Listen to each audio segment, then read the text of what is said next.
Nunca se te ocurra abrir esa puerta. La casa en Maplewood Drive era un sueño hecho realidad para los Reed, amplia, luminosa y con un precio inexplicablemente bajo. El único detalle extraño, mencionado con una sonrisa tensa por la anciana agente inmobiliaria, fue una advertencia sobre la puerta del sótano. Es solo una puerta vieja, dijo, la cerradura es original de 1920 y la familia anterior perdió la llave. Mejor dejarla así. No hay nada interesante allá abajo, solo humedad y cajas olvidadas. Nunca, bajo ningún concepto, la habrán. Nosotros nos encargaremos de cambiarla la próxima semana. Para Mark Reed, fue un desafío. Era arquitecto restaurador y esa puerta de roble macizo, con sus herrajes de hierro forjado y su misteriosa cerradura de doble vuelta, era la pieza más hermosa de la casa. Para Sarah, su esposa, fue una inquietud que quedó sepultada bajo el estrés de la mudanza y los boxes por desempacar. La primera noche, escucharon los golpes. No eran fuertes. Eran precisos. 3 golpes secos y metálicos, como si alguien golpeara con un anillo la cara interior de la puerta de hierro. Sonaron a las 3:17 de la mañana. Mark bajó con un bate de béisbol, el corazón en un puño. La puerta del sótano estaba intacta, cerrada, y un frío gélido emanaba de su marco. No había nadie. Lo atribuyó a la tubería vieja. La segunda noche, escucharon la respiración. Era un susurro ronco, un siseo arrastrado que se filtraba por el minúsculo espacio entre la puerta y el suelo. Sarah juró que sentía como el aire de toda la casa era lentamente aspirado hacia esa rendija. Cuando Mark se acercó con una linterna, la respiración se detuvo. Pero en el polvo acumulado delante de la puerta, vio algo que le cortó el aliento, una huella clara, descalza, humana, apuntando hacia afuera del sótano. No había huella que apuntara hacia adentro. La advertencia de la agente resonó entonces con una claridad aterradora. No hay nada interesante allá abajo. Quizás no había nada. Quizás había algo, y ese algo estaba ahora en la casa con ellos, y la puerta era su guarida. ¿Su ancla? Sarah quiso irse, pero Mark, obsesionado, empezó a investigar. En el archivo municipal, encontró los planos originales. La casa tenía un sótano, sí. Pero según los planos, detrás de la pared del fondo de ese sótano, había un espacio vacío, sin acceso, de unos 4 metros cuadrados. Un hueco estructural, decía una nota a mano alzada. Pero en una copia más antigua y amarillenta, esa misma nota estaba tachada y reescrita con otra letra, temblorosa, el cuarto del conserje. No perturbar. Nadie recordaba quién era el conserje.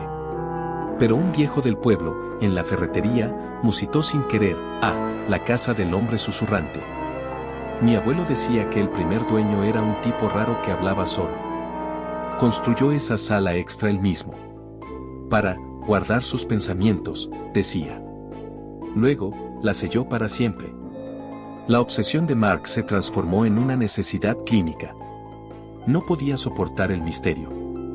Sarah, aterrada, pasaba las noches en vela, viendo cómo su marido se acercaba cada vez más a la puerta, estudiando la cerradura, tratando de descifrar su mecanismo. Los golpes eran ahora diarios.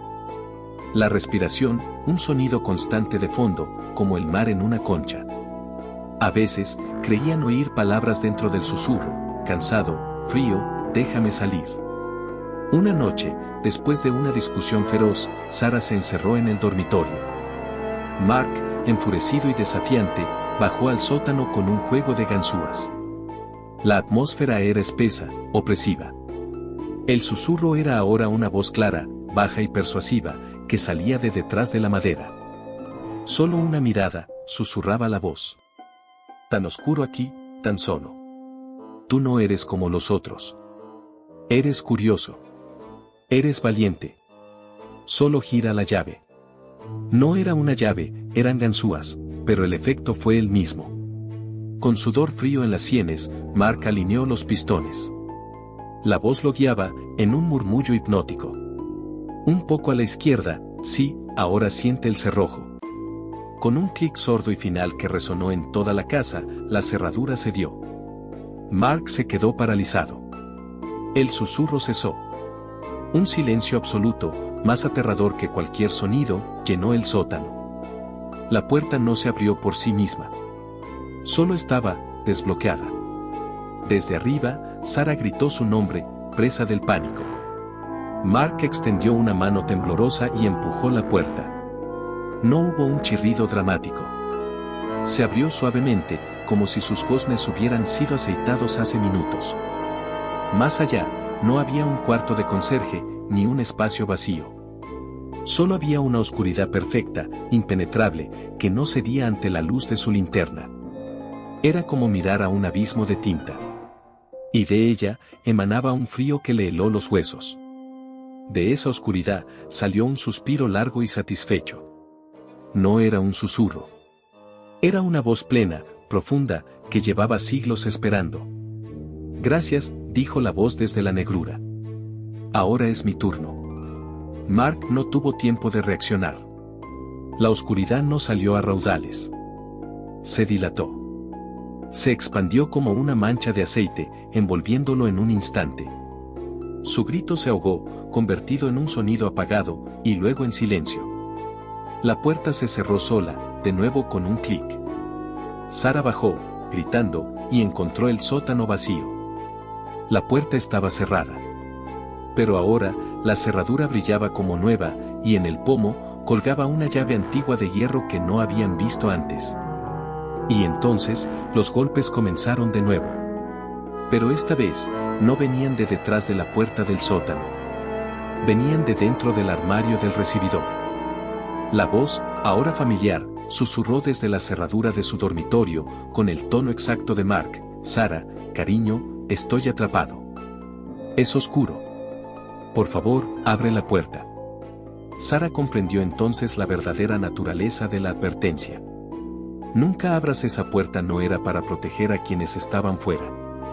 Era para proteger a quienes estaban dentro de la casa. Porque lo que estaba encerrado no quería escapar.